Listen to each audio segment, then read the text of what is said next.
Most people refer to sun as a giant ball of fire in the sky or as a star. But did you know that the modern science and the ancient texts they refer to the same thing, just using different languages? Let's talk about the same thing today. Let's look at the sun in a scientific perspective and in a spiritual perspective. I'll be breaking this video into three parts. The first part would be the scientific part, second would be the spiritual part, and third would be the how you can apply it in your daily life part.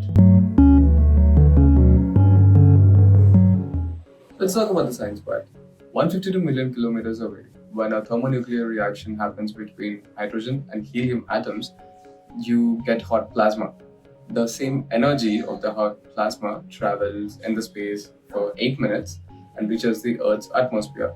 Minute amount of that radiation enters the Earth's atmosphere. It's well enough to give you nutrition and to maintain the water cycles. And you also have the plants doing photosynthesis from the chlorophyll. As humans, we also do a similar process. We don't do photosynthesis, we don't glow green, but we do produce vitamin D3 from the sun, which is absolutely essential for your calcium and phosphorus absorption. Without vitamin D3, any amount of calcium supplementation would absolutely be useless because your body simply cannot absorb the calcium. And that vitamin D3 is the one which decides how strong your bones are, how tall you're going to grow, and how strong your immunity is. Let's talk about how vitamin D3 is made. It's fairly simple. If this is the sunlight, this is the infrared part, this is the visual light part, and this is your ultraviolet parts. Infrared refers to the convection, as in you can feel the heat without touching it. Fire also works from the same principle. You don't need to touch the fire to know that it's hot, right? Visible light is when you are able to see things. My shirt is blue because the light falling on this shirt is getting absorbed everything by the material except this particular wavelength of the blue. When this particular wavelength of the blue is getting reflected from this and when it hits my iris, that's when I recognize the color as this blue. Same for the wall. For the plants, something is absolutely black. It's when the light falling on it is getting absorbed completely. That's why you have black holes. When something is absolutely white, the light falling on that is completely getting reflected. Ultraviolet part is a very misunderstood part. You have this one side of the entire internet telling you that you should absolutely avoid it, whereas the other side is telling you to absolutely not avoid it.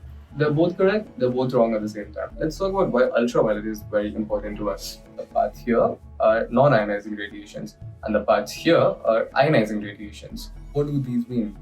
The ionizing part essentially means that they can damage your DNA and they can damage your cells, they can change it. Ultraviolet rays can damage your DNA. In this ultraviolet rays, you have your three parts again. It's UVA, UVB, and UVC. UVA, when the rays hit your skin, they go into a very deeper layers and they can damage your skin's elasticity. They can damage your skin's collagen. That's why you see people who have a prolonged exposure of the sun, they have a very wrinkly and saggy skin.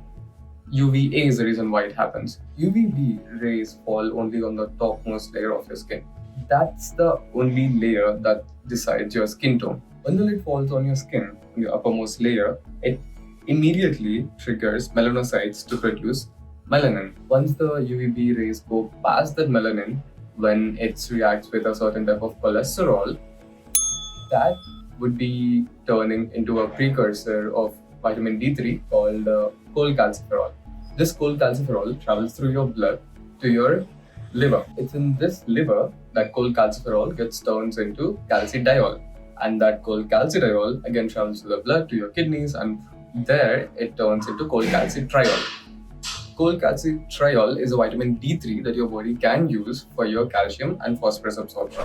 And it also helps you grow your teeth and your bones strong. Without that, you would be facing issues such as osteoporosis. Now let's talk about the spiritual parts. Even though sun doesn't exist in the night, as in you can't see the sunlight in the night, you can see sunlight as a reflection being reflected off the moon.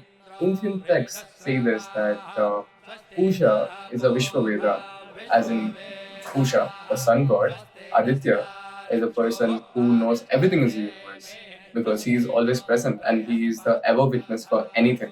And you also have this other saying called Surya Pratyaksha Daivam.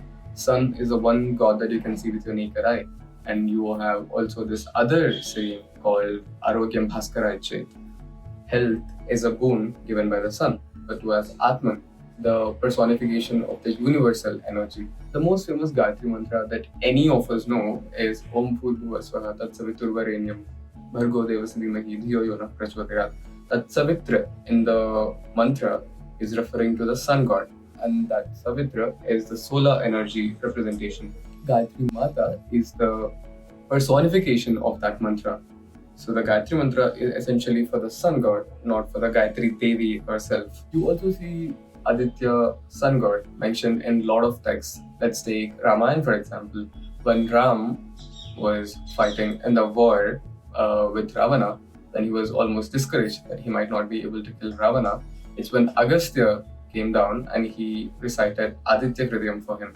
And when Ram did Aditya mantra 3 times, he got the energy and he got the self-confidence that he will be victorious. You have Aditya Hrudayam, you have Surya Upanishad, you have Aruna Prashna in the Taittiriya Shaka of the Yajurved, and you have numerous other texts referring to the sun god as the primordial god. Now let's talk about the real life applications of this. There are two parts which you can also divide this into. First is the physical health and second is the mental health.